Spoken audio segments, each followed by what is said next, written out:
Hola, hola, seguimos en nuestro camino hacia Deadpool 3 repasando las películas de los mutantes de Fox. Y hoy vamos a cerrar la que fue, por así decirlo, la primera hornada. La trilogía original, vaya. Y si todo hasta ahora ha sido un camino de rosas con X-Men 1 y X-Men 2, os recuerdo que tenéis las reviews en el canal si todavía no las habéis visto, hoy toca ya bajar al barro. Hoy toca ya hablar de X-Men, de Last Stand. Y quizás os vaya a sorprender que no voy a ser tan duro con esta cinta como la mayoría de la gente lo es. Voy a ejercer aquí de abogado del diablo, que no del diablo abogado. Y no voy a cebarme en hablar solo de lo malo, que hay mucho, no lo niego, sino que también voy a destacar lo bueno, ya que a mi parecer es una cinta con bastantes más cosas buenas de las que normalmente se le reconocen. Es una película de claros y sombras. Unas cosas me gustan mucho y otras son rematadamente estúpidas. Pero la película, a nivel global, no es definitivamente mala. Las hay mucho peores, eso seguro. Y lo primero es entender el contexto en el que se produce. Bryan Singer había estado al frente de las dos primeras y había establecido una conexión única con estas historias que se podía sentir en la pantalla. Algo que era bastante llamativo por el hecho de que él mismo había rechazado en primera instancia dirigirlas porque no conocía a los personajes, pero se documentó y acabó por sentirlos como una parte de su vida. Y la idea, lógicamente, era que fuera él quien también dirigiera la tercera parte. Pero fue ahí cuando Warner le ofreció ponerse a los mandos de Superman Returns, la esperada continuación / reboot de las películas del Superman de Donner y Reeve,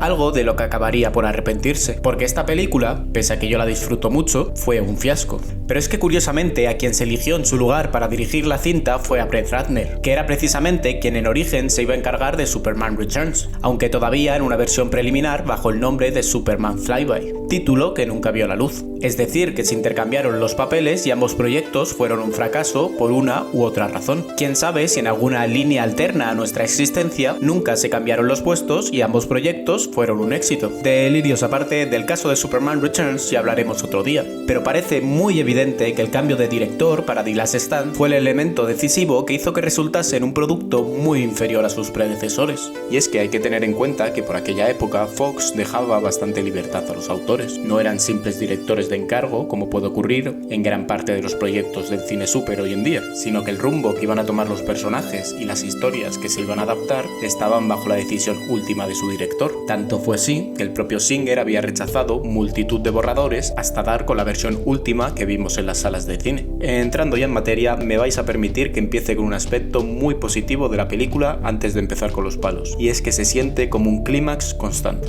Lógicamente esto no es algo que pudieras hacer para una cinta de origen en la que tengas que exponer muchas situaciones y personajes, por ejemplo, pero para una tercera parte, donde ya vas a dar remate a los elementos que has construido en las dos anteriores entregas, esta sensación de tensión casi desde el principio hasta el final es muy disfrutable y es de hecho lo que se debe buscar. Me recuerda mucho en este aspecto a La venganza de los Sith, que se había estrenado justo el año anterior, más que nada porque en ambos casos tenemos a un personaje principal que desde la primera cinta sabemos que se va a volver malo, volviéndose por fin malo, y traicionando e incluso matando a sus amigos y aliados, y esta tensión por ver al héroe pervertirse se siente desde los primeros compases en ambas producciones. Así que en este punto concreto yo me atrevo a decir que acertó y mucho de Last Stand. Ahora bien, si hasta el momento he dicho que en esta saga se había hecho un esfuerzo genial por construir personajes y relaciones interpersonales muy potentes, esta cinta tira por tierra mucho de lo que se había logrado. Vamos personaje por personaje. Mística era el personaje al que se había tratado hasta el momento con más cautela. Sus secuencias de acción y de digamos espionaje habían estado a un nivel altísimo, pero se habían guardado contar cualquier cosa de ella. Y es que ya en los cómics se habla más bien poco de su pasado, pero por el camino que había recorrido en estas dos entregas y por la expectación que levantaba, lo lógico era pensar que en esta película íbamos a explorar su trasfondo. Sin embargo, cuando aquí pierde sus poderes, a priori parece un catalizador para que esto se produzca, para que a través de este hecho podamos conocer mejor al personaje y que le mueve a actuar como actúa. Pero pierde los poderes y hasta luego. El guión se olvida de ella. Si te he visto, no me acuerdo. Ah, pues muy bien. Espectacular. Muchas gracias por tanto, Fox. Pero a quien sí habíamos explorado y mucho era a Rock. Y claro, ya iba quedando menos que hacer con el personaje. Pero una idea que yo creo que puede tener cualquiera después de ver la primera y la segunda parte es que la mejor forma de cerrar su arco sería que aprendiese a controlar su poder, para que así pudiera tocar e interactuar con otras personas, aunque sea por Bobby, que el pobre chaval tiene que estar con un dolor de la entrepierna curioso. Aquí somos soldados de Bobby. Pero esto no es lo que se hizo. No. Mejor hagamos una cura y mandemos a la mierda todo lo que hemos construido antes. Todo el crecimiento que había experimentado el personaje, hasta luego. Se fue al mismo lugar qué mística. No digo que no plantees que haya una cura, pero si me has vendido un arco de personaje durante 2 películas, ahora no te olvides como si nada. Más cuando encima me haces dar vueltas a lo mismo otra vez. Disculpen, señores de Fox, esto ya lo hemos visto. La cura hubiese sido en todo caso una excusa perfecta para reforzar la idea de que Rogue ha avanzado en su viaje. Podría, por ejemplo, haber dado un discurso a los mutantes de la cola, diciéndoles que se aceptasen tal y como ella lo ha hecho. Pero nada, mucho mejor curarse. Fuck mutantes, ni que esta saga tratase de esto. El siguiente personaje que se va aquí a la cuneta es Cíclope. ¿Hay algo más anticlimático que una muerte fuera de cámara? Pregunto. ¿No era más interesante ver cómo Scott y Logan tienen que acabar por trabajar juntos para salvar a la mujer que aman? Porque su relación, hasta ahora, me parecía una de estas relaciones de falso odio. De sí, los dos estamos enamorados de la misma persona, pero en el fondo nos guardamos una determinada admiración y entendemos que Jean pueda sentir algo por el otro también. Y esta situación, de alguna forma, podría despertar eso. A lo mejor en un inicio estarían enfrentados, pero con el paso de la cinta veríamos cómo se van entendiendo más y más para sacar a Jean del trance. Y ahí así mata a Cíclope si quieres delante de Wolverine para que veamos cómo este ahora lamenta su muerte y no le quede más remedio que acabar con ella. Mismo resultado, pero una ejecución un poco menos anticlimática, porque yo creo que con matar a Charles al inicio ya es suficiente para dejar clara la magnitud del problema. Si querías un golpe de efecto, con eso ya te valía. No te hace falta cargarte a Cíclope también,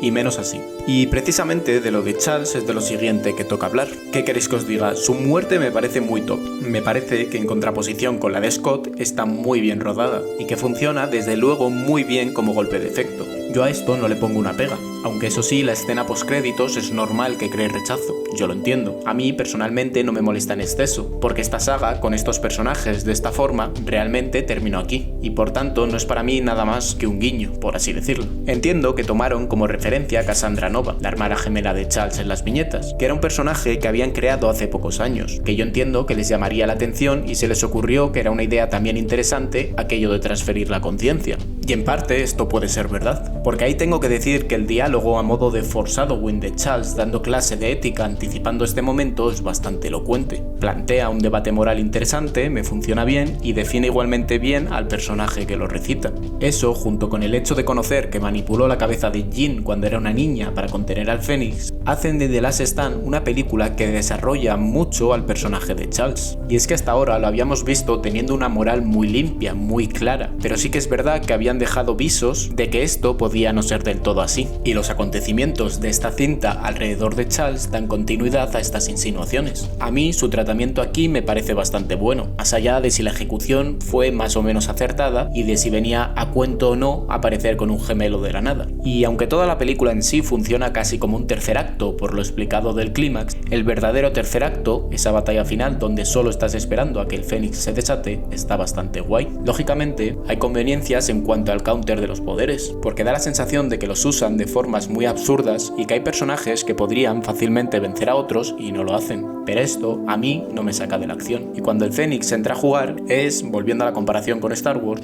un momento equiparable a cuando Anakin mata a los niños de la Orden Jedi. Te encoge el cuerpo y te hace preguntarte si lo que estás viendo está pasando de verdad. Las muertes son muy crudas y muy impactantes a nivel emocional, de forma que cuando Wolverine tiene que tomar la decisión más dura de su vida, y mira que ha tenido unas cuantas, le entiendes y empatizas con él. No queda más solución. Y esa muerte de Jean y del Fénix me parece que está muy bien rodada. Pero como ya digo, esta película es para mí una alternancia constante entre cal y arena, porque por ejemplo el diseño y el personaje de Juggernaut son horribles, nada que ver con el de Deadpool 2, pero la subtrama y el personaje de Ángel molan mucho, aunque también es cierto que, como pasaba con Rondador Nocturno en la segunda parte, su presencia se va diluyendo. Pero es que es así básicamente con todo lo que pasa en la cinta. Es muy intermitente. Voy a caballo entre la indignación y la admiración cada vez que la veo. Solo diré, para acabar, que me encanta que cerremos antes de los créditos con Magneto jugando al ajedrez contra una silla vacía, más allá del hecho de que recupere sus poderes y de que Charles luego esté vivo, que son elementos a los que ya les atribuyo menos importancia. Para mí no son más que guiños, porque esta es la analogía que siempre había estado presente entre Charles y Eric,